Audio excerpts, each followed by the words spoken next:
Ma, le faux européen.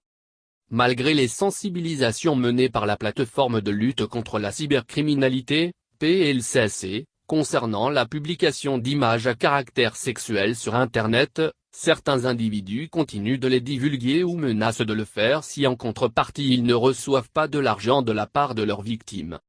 C'est le cas du dénommé Ma qui vient de tomber dans les filets de la PLCC après menacer Kak est une étudiante, célibataire vivant à Abobo de divulguer les images de sa nudité sur les réseaux sociaux.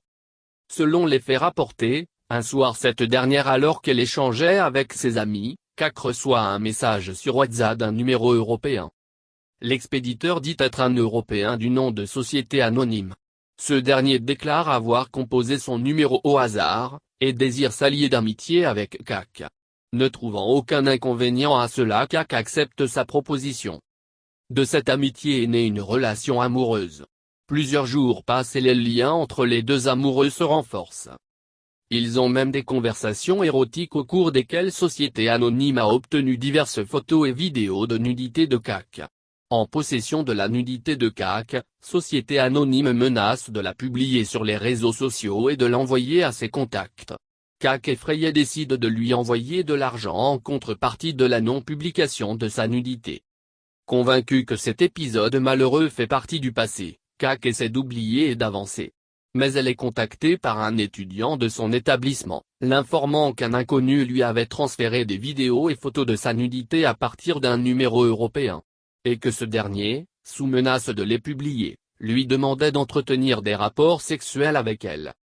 Face à cette pression, Kak se rend dans les locaux de la plateforme de lutte contre la cybercriminalité, PLCC, pour porter plainte. Les investigations menées par la PLCC avec l'appui du laboratoire de criminalistique numérique, LCN, ont permis de remonter à Ma un étudiant de son établissement. Interpellé puis conduit dans les locaux de la PLCC, Ma aurait reconnu qu'il est l'auteur des menaces à l'encontre de Kak. Il aurait déclaré qu'il était épris de Kak, mais celle-ci a refusé ses avances et lui a fait comprendre qu'il ne l'intéressait pas et que s'il continuait à la harceler elle lui ferait un scandale. Refusant d'admettre son échec, il a décidé de passer à l'offensive afin d'assouvir sa vengeance.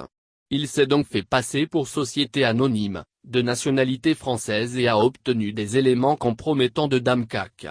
Il l'a ensuite menacé de publier les images en sa possession moyennant de l'argent. Aussi, il soutient qu'il ne savait pas que proférer des menaces à l'encontre d'autrui au moyen d'un système d'information constituait une infraction.